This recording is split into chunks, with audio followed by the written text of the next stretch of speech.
Assalamualaikum warahmatullahi wabarakatuh.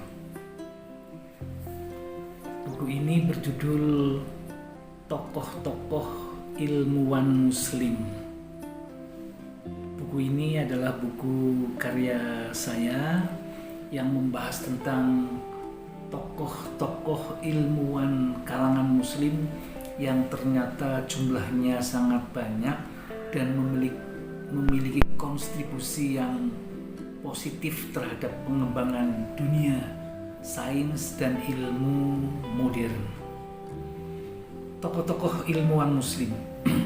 Buku ini diterbitkan oleh penerbit Kase Indo tahun 2020. Jumlah halaman buku ini terdapat 231 halaman, berisi tentang biografi, sepak terjang, kontribusi dan karya-karya nyata dari para tokoh ilmuwan Muslim, sejumlah 41 tokoh ilmuwan yang telah berkontribusi terhadap dunia sains dan teknologi modern pada masa kejayaan sains dan teknologi kaum muslimin.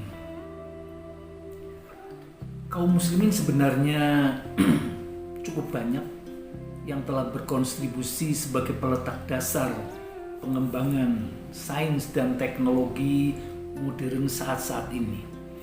Sebelum dunia barat menjadi maju, umat Islam telah melanglang buana dalam hal sains dan teknologi. Islam sendiri telah berkembang sampai ke Andalusia atau Spanyol.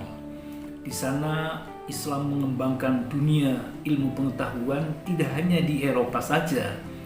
Sebenarnya Islam juga berkembang sampai ke Afrika. Kemudian juga pada awal-awalnya sudah mulai membicarakan tentang ilmu pengetahuan pada masa kejayaan ilmu dan pengetahuan di Baghdad. Karenanya ketika Islam sampai ke Eropa menjadi lebih nyata pengembangan ilmu pengetahuan dan teknologi. Antara lain tokoh-tokoh itu ada Ibnu Battuta, seorang pengembara dari Valencia yang nanti berkontribusi dalam penemuan-penemuan wilayah baru. Dia telah mengelilingi wilayah sebagian besar di dunia yang ketika itu dunia dan teknologi belum begitu berkembang seperti sekarang.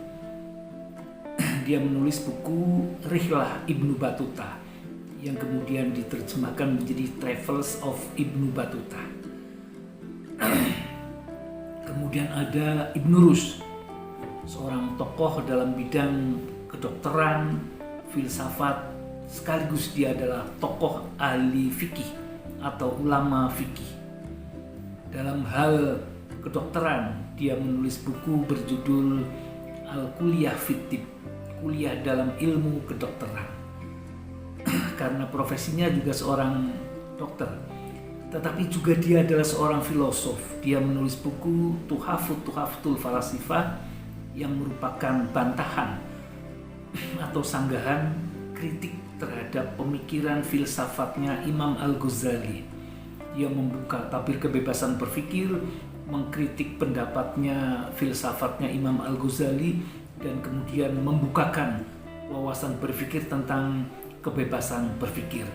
Nanti dia menjadi pionir untuk mencetuskan pemikiran-pemikiran baru di Eropa, seperti nanti muncul Aufklärung, kemudian reformasi, dan juga pengembangan pemikiran yang lain di Eropa. Eropa bangkit gara-gara Ibnu Rushd, di barat terkenal dengan Averroes.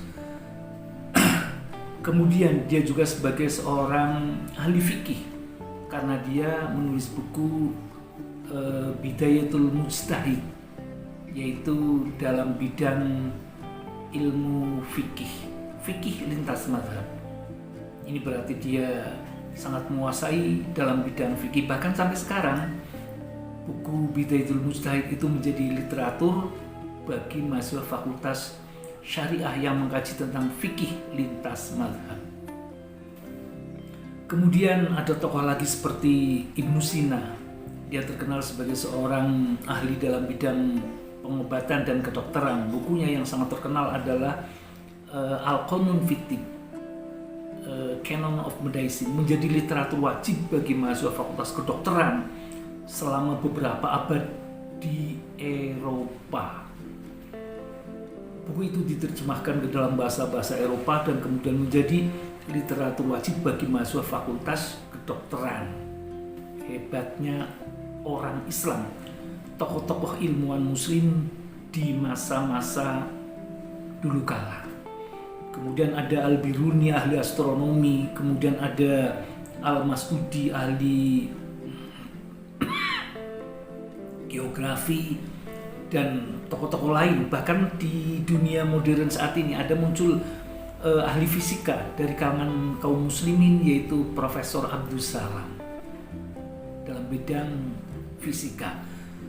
Tokoh-tokoh lain sangat banyak karena memang umat Islam itu mengamalkan kajian-kajian ayat Al-Quran untuk tertarik bagaimana mengembangkan ilmu pengetahuan dengan berbagai penemuan-penemuan ilmu, karena memang dimotivasi oleh kitab suci Al-Quran. Ada tokoh arsitek seperti Ustadz Khairuddin, ini tokoh arsitek, kemudian tokoh dalam bidang obat-obatan seperti Abu Qasim Az-Zahrawi, kemudian ahli dalam bidang sejarah ada At-Tabari, dalam bidang filsafat kaum muslimin mengeluarkan atau menghasilkan tokoh-tokoh seperti Al-Kindi, termasuk sebagai seorang filosof muslim yang pertama. Kemudian ada lagi Ar-Razi, ahli dalam bidang kedokteran, khususnya di dalam menangani penyakit cacar. Al-Farabi juga terkenal sebagai filosof, the second teacher gelarnya, atau Al-Mu'allimus Tsani, di mana orang mau belajar filsafat itu belajar dulu kepada pemikirannya Al-Farabi pada tempo dulu sebelum belajar tentang filsafatnya Aristoteles, Socrates, dan seterusnya.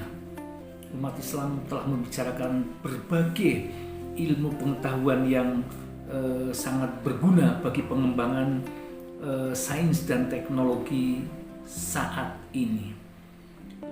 Termasuk ada Al-Khawarizmi, seorang ahli matematika dan penemu angka 0. Anda bisa bayangkan, seandainya tidak ada angka 0, bagaimana orang menghitung? Ahli matematika sulit sekali jika tidak ada angka 0. Dalam bidang kedokteran ada Ali bin Roba At-Tabari, dalam bidang ensiklopedi kedokteran. Trigonometri ada Nasiruddin At-Tusi, dan banyak lagi tokoh-tokoh yang lain. Karena itu umat Islam sebenarnya memiliki kontribusi besar di dalam meletakkan cikal bakal ilmu pengetahuan modern saat ini.